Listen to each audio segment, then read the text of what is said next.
Hello, my name is Ana Negrano Mayer. I will be your instructor for this course. In this course, we are going to learn basic HTML and CSS knowledge by making a small project, a personal website.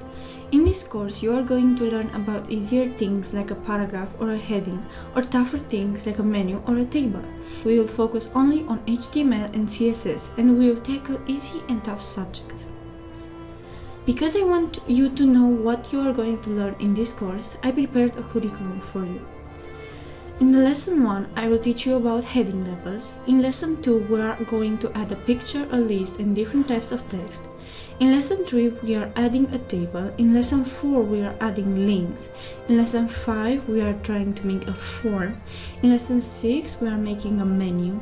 In lesson 7, we are adding basic CSS code. And in lesson 8, I prepared 5 challenges in HTML and CSS that are optional.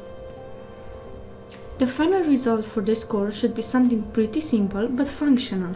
Thank you for watching. I will see you in the next one.